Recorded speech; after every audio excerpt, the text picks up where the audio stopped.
aquella que nos ha permitido llegar a la luz del entendimiento del Evangelio.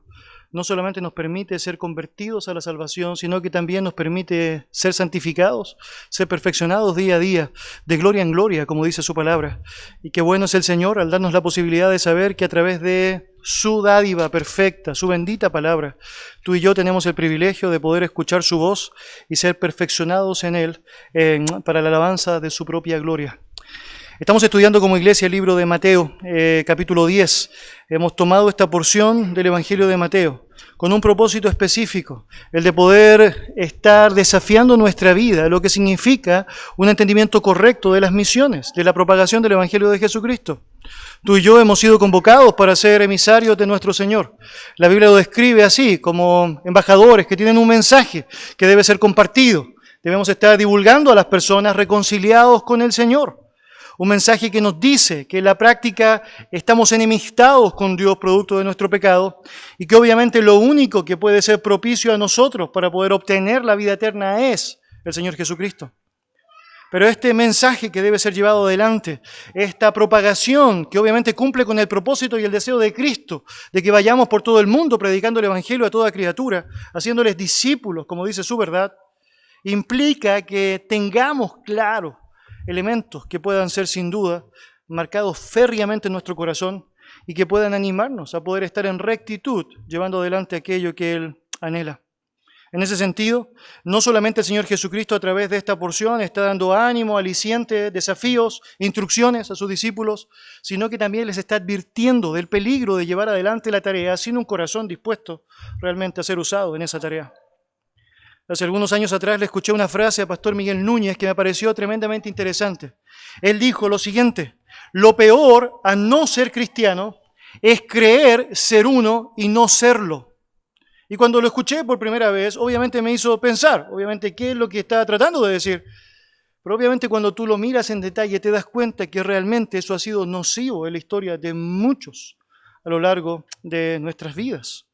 El pensar que somos cristianos, el pensar que soy un hijo de Dios, cuando francamente lo único que atesora aquella realidad es un engaño que he inventado en mi propia mente, en mi propio corazón, y que no ha sido, francamente, el que se ha volcado en obediencia y sumisión al mensaje del Evangelio de Jesucristo.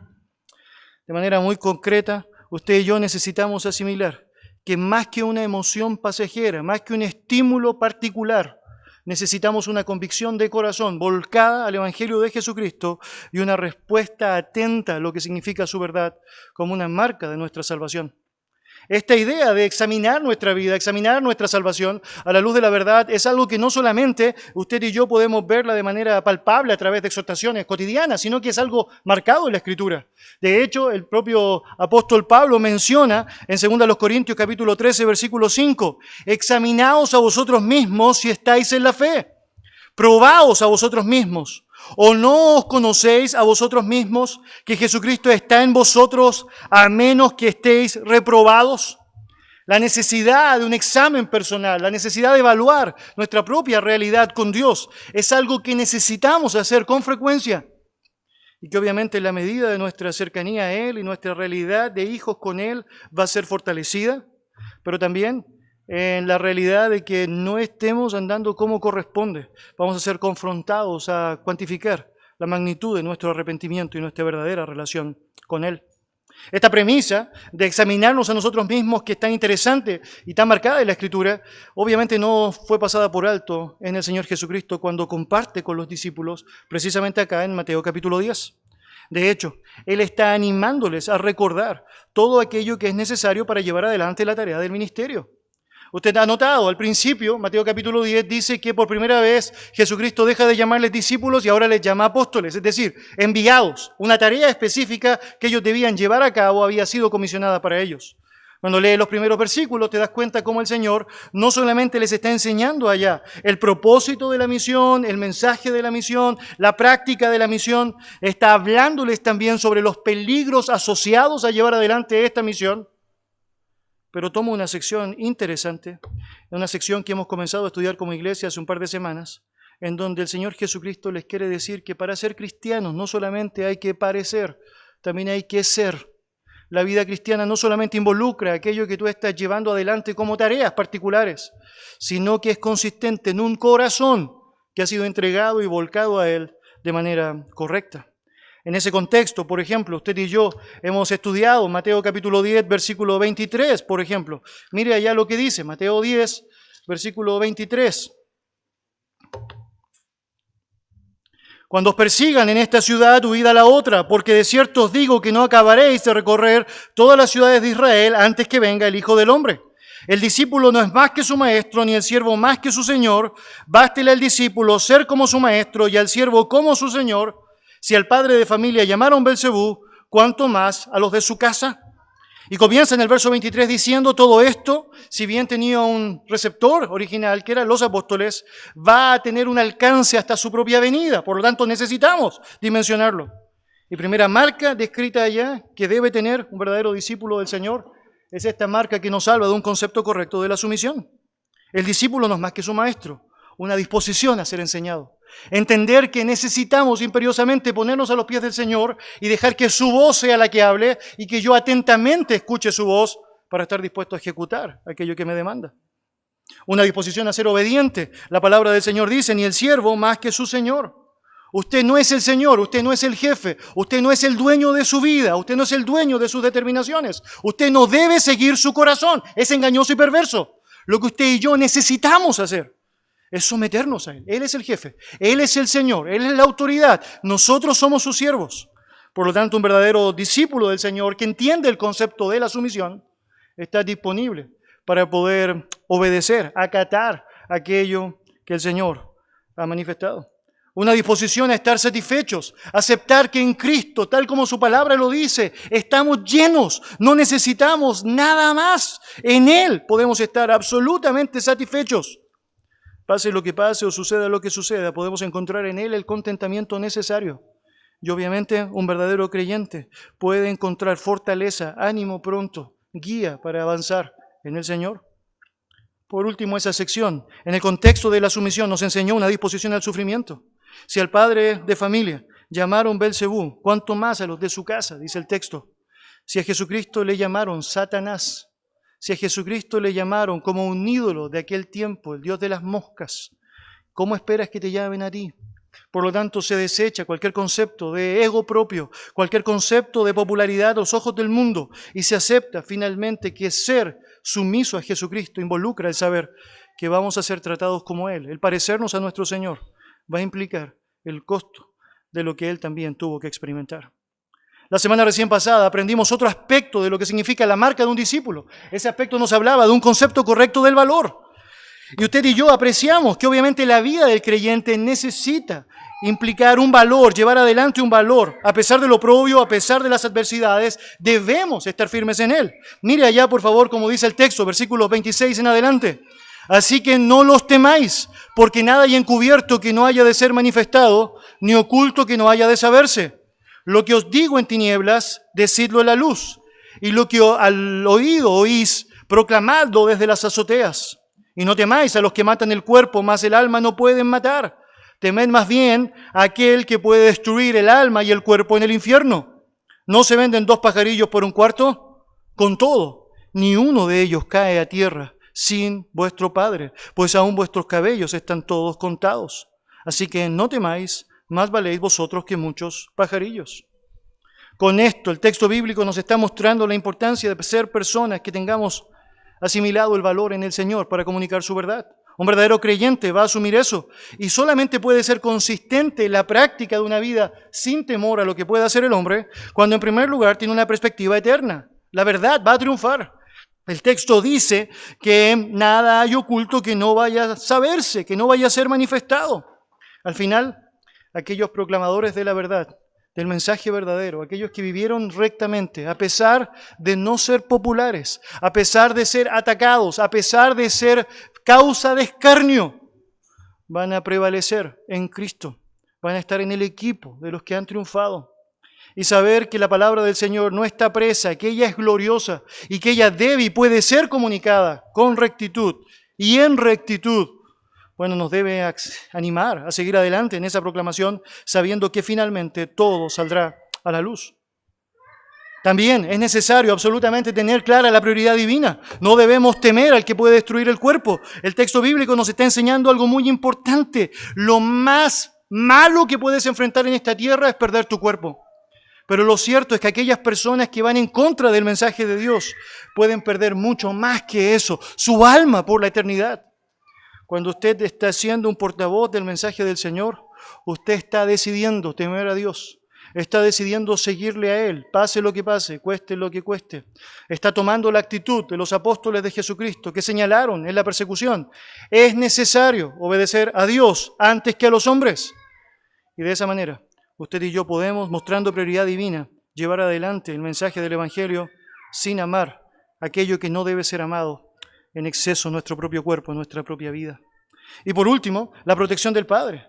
Saber que todo está bajo su control, saber que Él se encarga de alimentar pajarillos que sin duda para nosotros son insignificantes, que Él puede contar y dar un propósito a cada uno de nuestros cabellos, obviamente nos hace estar descansando en Él, sabiendo que en el ejercicio de llevar adelante la proclamación de su mensaje, Él está cuidando y protegiendo cada cosa que nos sucede en el poder de su propio nombre, en el poder de su propia verdad. Mis hermanos, hoy vamos a hablar sobre otra marca de un verdadero discípulo, asociado directamente a aquello que son los textos que vienen a continuación, versículos 32 y 33. Mateo, capítulo 10, versículos 32 y 33. La palabra del Señor dice así: a cualquiera, pues, que me confiese delante de los hombres, yo también le confesaré delante de mi Padre que está en los cielos. Y a cualquiera que me niegue delante de los hombres, yo también le negaré delante de mi Padre que está en los cielos. Vamos a aprender en esta tarde, mis amados, sobre el concepto correcto de la lealtad, cómo Dios entiende y cómo esta debe ser una marca directa en la vida tuya, en la vida mía. Acompáñenme en oración. Señor Dios, gracias por su bendita palabra, gracias porque ella es vida y paz, Señor. Gracias porque a través de ella tú vas formando al hombre tuyo para llevarle, impulsarle a toda buena obra que ha sido también, Señor, generada por ti.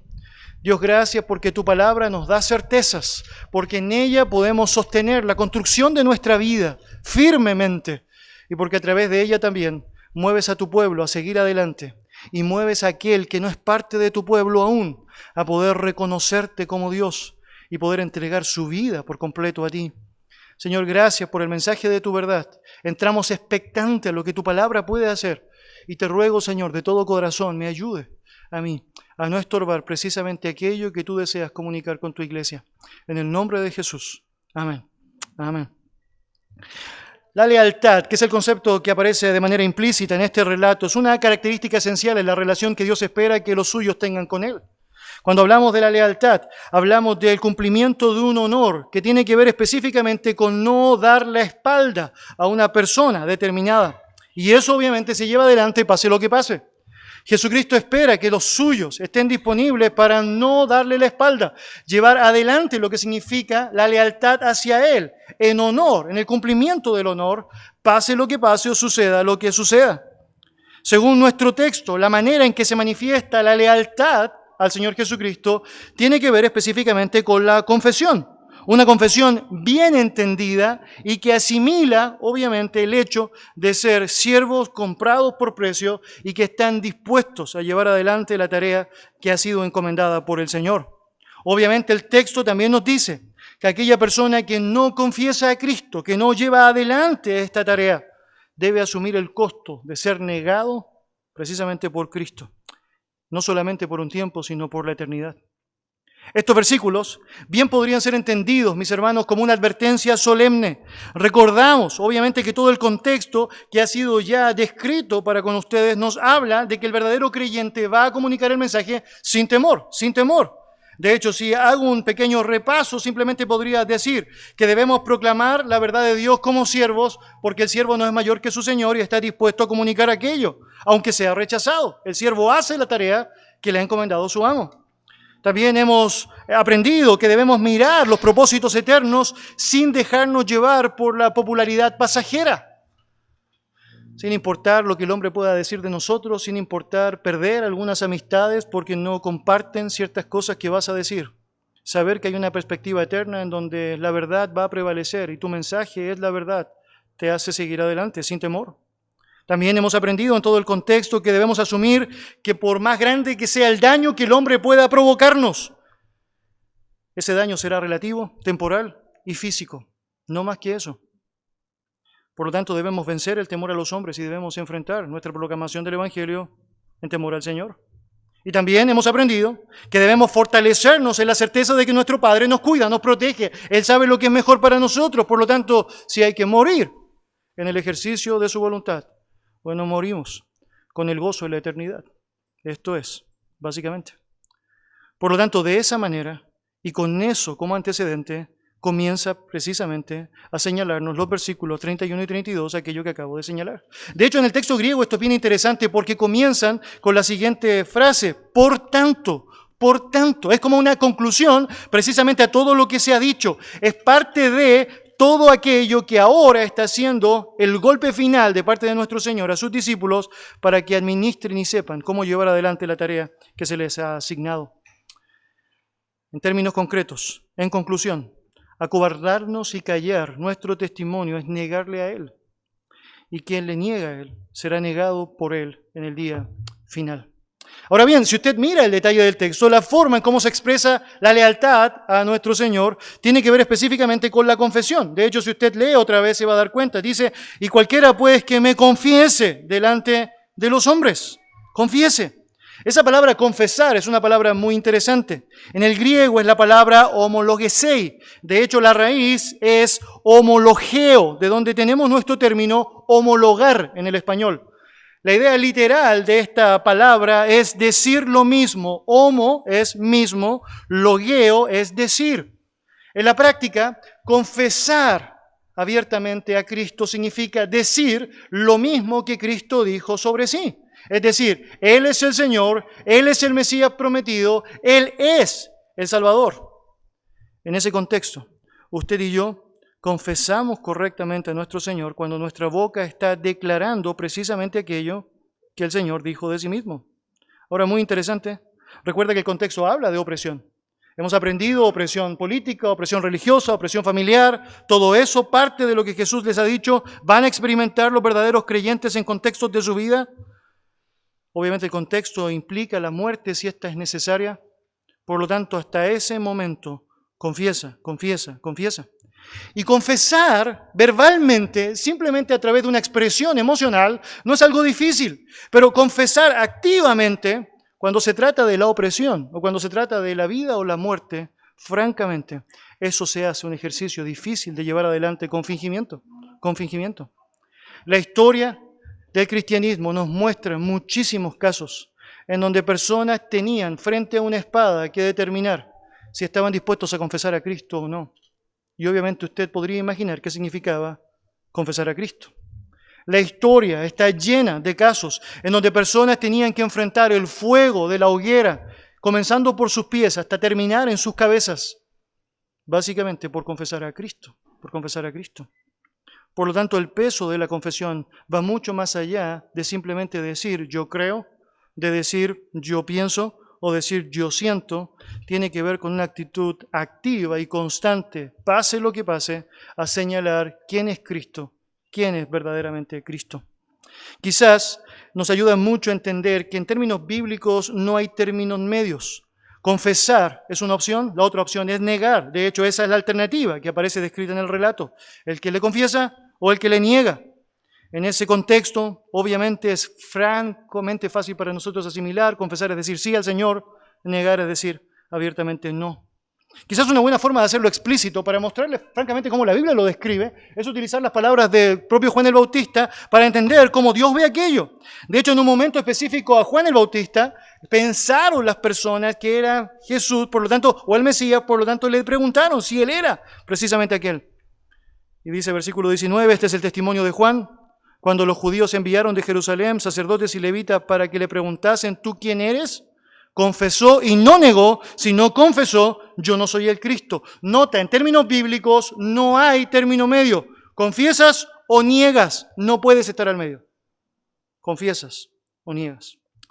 Bueno, dicho eso, vamos a desglosar el texto con dos expresiones muy marcadas que aparecen señaladas allá.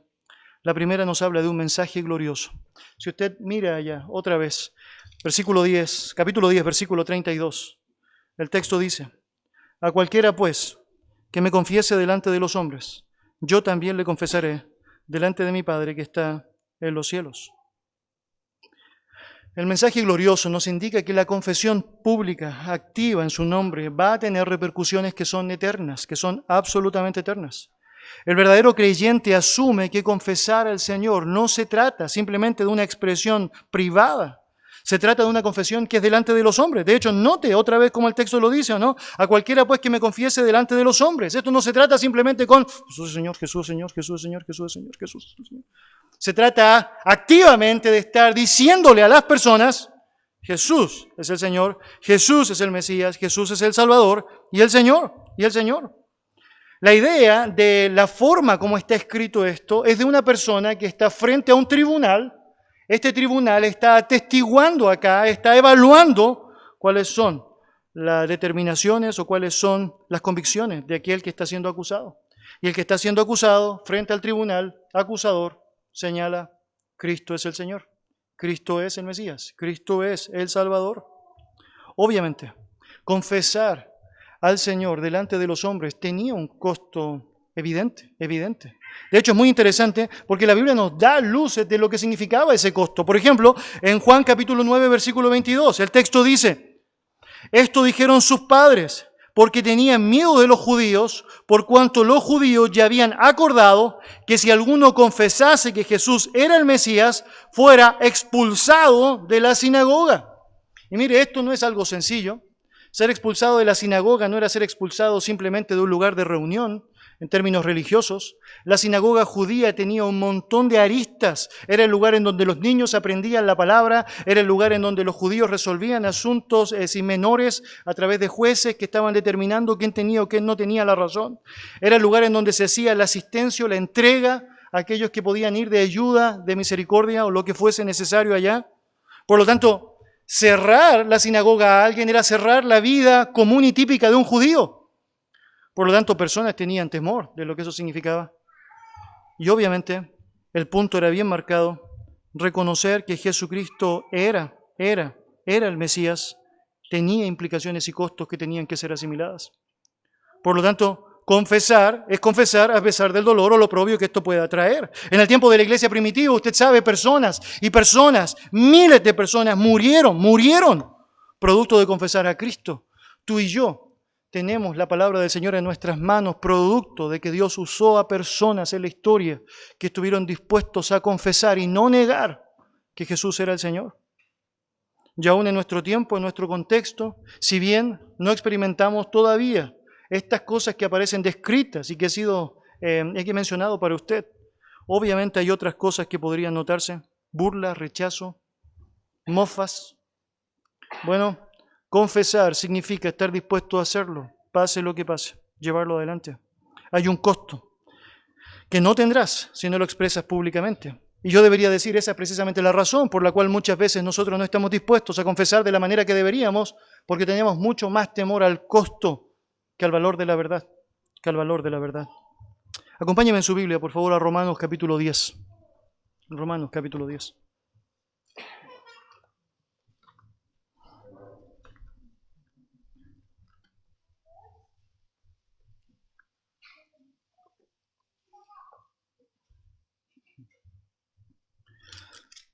Yo podría imaginar que muchos de los que están acá han escuchado muchas veces este pasaje. Obviamente, es un pasaje esencial en cuanto a lo que significa el Evangelio de Jesucristo y la demanda a las personas a reconocer a Él como Él tiene que ser reconocido. Mire allá, por favor, lo que dice versículo 8 en adelante. Romanos capítulo 10, versículo 8 en adelante. Más que dice: cerca de ti está la palabra de tu boca y en tu corazón. Esta es la palabra de fe que predicamos. Que si confesares con tu boca que Jesús es el Señor y creyeres en tu corazón que Dios le levantó de los muertos, serás salvo. Porque con el corazón se cree para justicia, pero con la boca se confiesa para salvación. Pues la Escritura dice: todo aquel que en Él creyere no será avergonzado. Bueno, seguramente usted ha escuchado este pasaje. Bueno, debería decir que este texto tristemente ha sido muy mal usado a lo largo de la historia de la iglesia evangélica. Para muchas personas el hecho de confesar con tu boca que Jesús es el Señor tiene que ver simplemente con repetir una oración después de mí. Repite después de mí, Jesús es el Señor. Y la persona dice, Jesús es el Señor. ¿Sentiste algo en tu corazón? Sí, eres mi hermano, hermanito. Bueno, eso no es el contexto de este pasaje, queridos. En el contexto de este pasaje, confesar que Jesús era el Señor era decir, Nerón no es el Señor. ¿Y sabe lo que eso significaba? Eso significaba la muerte, la muerte. Mis hermanos, el confesar al Señor es algo que es mucho más serio. Tiene implicancias que hablan de vida o muerte. Tiene implicancias que hablan de un compromiso férreo a su verdad. Tiene implicancias que hablan simplemente de un corazón que por la gracia del Señor, siendo débil y siendo pecador, ha sido reconciliado con Él.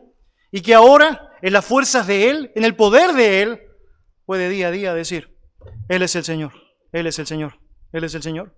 No es casualidad precisamente que Pablo, hablándole a Timoteo en un momento específico de su vida, tenga que recordarle precisamente esto. Pelea la buena batalla de la fe. Note, pelea la buena batalla de la fe. Echa mano a la vida eterna, a la cual asimismo fuiste llamado, habiendo hecho la buena profesión delante de muchos testigos. Es decir, la gente va a notar tu profesión, tu confesión, tu declaración. Jesucristo es el Señor. Y en ese contexto estás peleando la buena batalla de la fe, estás enfrentando la guerra con el pecado en rectitud al Señor.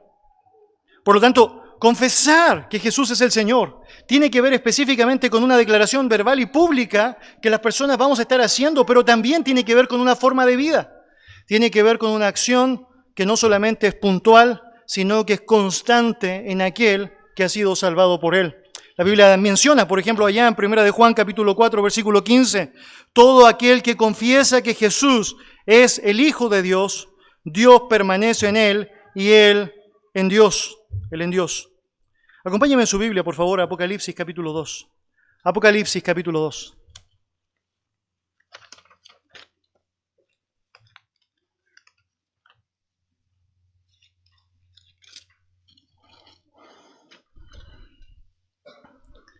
Apocalipsis capítulo 2.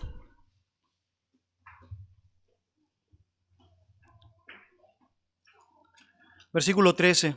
Tenemos acá la carta de nuestro Señor a la iglesia de Pérgamo. Apocalipsis capítulo 2, versículo 13 dice lo siguiente.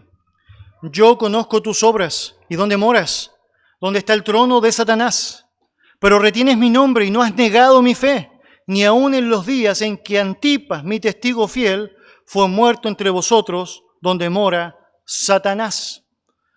Muy interesante lo que el Señor está diciendo acá. Es un buen ejemplo para nosotros para magnificar lo que significa, francamente, el confesar. El Señor reconoce precisamente a los creyentes en Pérgamo porque ellos, estando en un contexto en donde, según el texto, moraba Satanás, no habían negado su fe. De hecho, ni siquiera lo habían hecho frente a la muerte de Antipas, un testigo fiel, probablemente producto de lo que fue la misma persecución por causa de Cristo. Hay muchas dudas al respecto en cuanto a qué se refiere específicamente con esta frase donde mora Satanás. La razón es que habían muchas cosas allá en Pérgamo que podrían hacer que los creyentes titubearan de su fe. Por ejemplo, en Pérgamo existía lo que era un culto, es decir, a Esculapio, el dios Esculapio, que era representado a través de una serpiente. De hecho, muy interesante, en el templo existían muchas serpientes sueltas, no venenosas, y la gente iba, se recostaba allá esperando que éstas le mordiesen para recibir algo de bendición.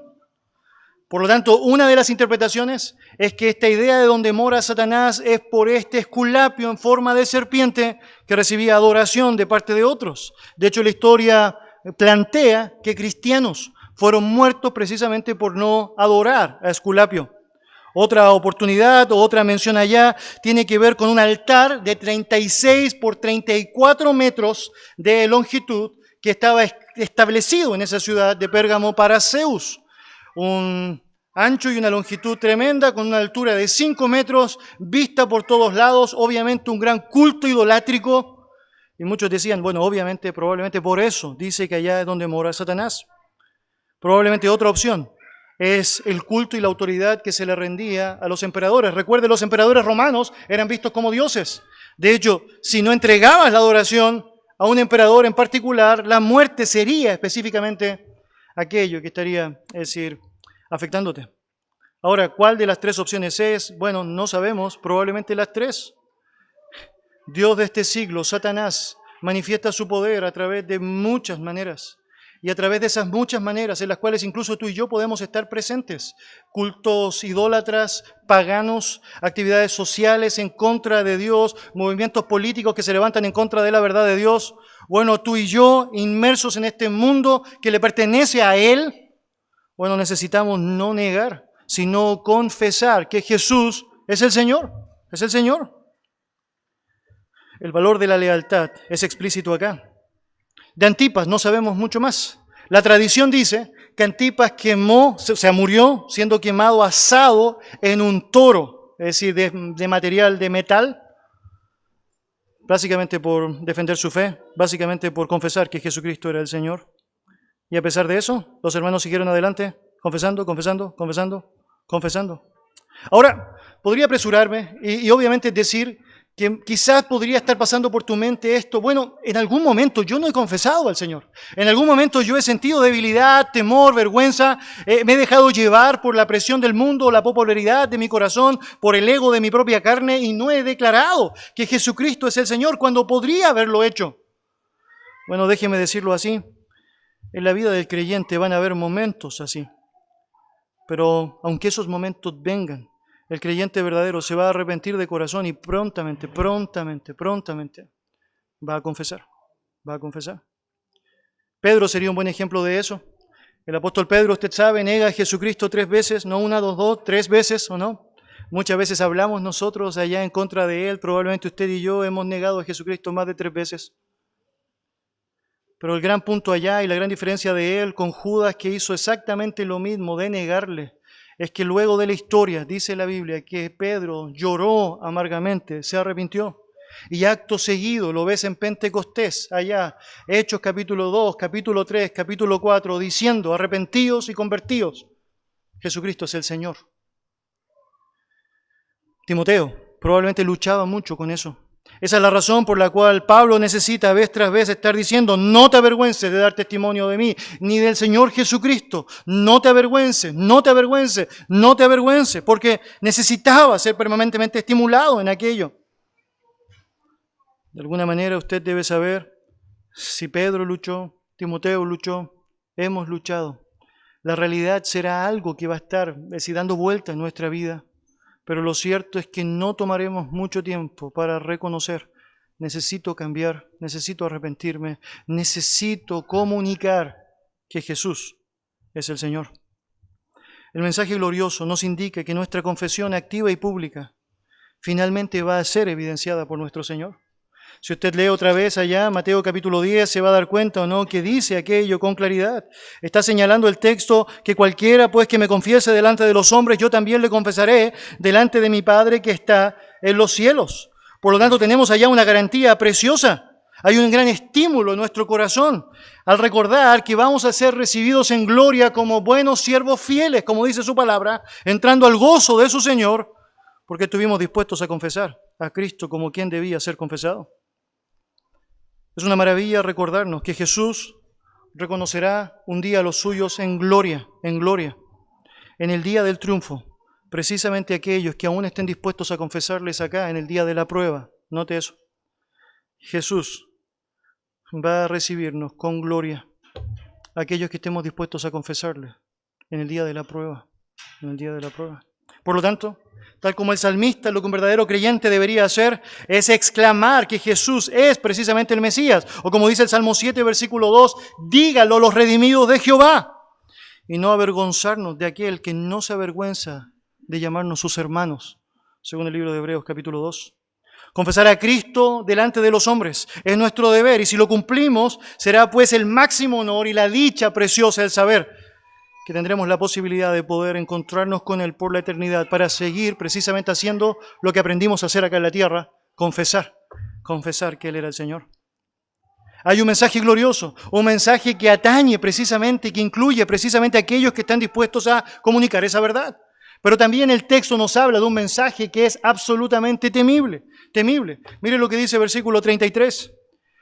Y a cualquiera que me niegue delante de los hombres, yo también le negaré delante de mi Padre que está en los cielos. Tal como cualquier persona en su gracia pudiese confesar que Jesucristo es el Señor, también cualquier persona en su pecado, en la dureza de su pecado, puede negarle privada y públicamente.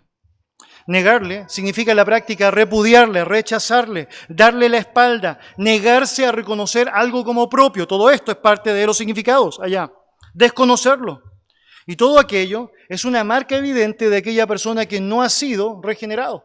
Una persona no salva, no regenerada, es una persona que constantemente estará negando la realidad de la existencia de Dios y su poder. La odiosidad, sabemos, es una marca del hombre pecador hacia el Dios verdadero. Precisamente vamos a notar cómo el sistema corrompido por Satanás manifiesta ese odio constante hacia Dios, a través de aquello que promueve, las leyes que tratan de establecer, la negación de la realidad de un culto privado público hacia Dios. Pero lo cierto es que debería decir, se hace muy explícito en la Biblia, en aquellas personas que en el marco de congregaciones se habían engañado a sí mismos pensando que eran verdaderos creyentes, pero francamente no eran, sino que eran parte de aquellos que lo negaban abiertamente. De hecho, la Biblia habla precisamente de aquellas personas en el marco de las congregaciones que profesan conocer a Cristo, pero con sus hechos lo niegan. Y con eso reflejan en la práctica que Cristo no es el Señor y el Salvador de sus vidas. Es decir, personas que parecen verdaderos creyentes, probablemente se sientan como verdaderos creyentes, probablemente cantan como verdaderos creyentes, pero francamente no lo son. Acompáñenme en su Biblia, por favor, a Juan 12. Quiero mostrarles a través de este relato una historia muy, muy interesante y descriptiva sobre esta realidad. Juan capítulo 12.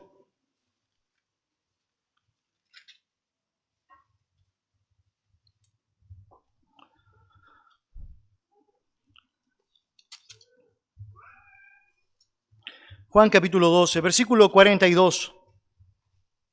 El texto dice lo siguiente, Juan capítulo 12, versículo 42.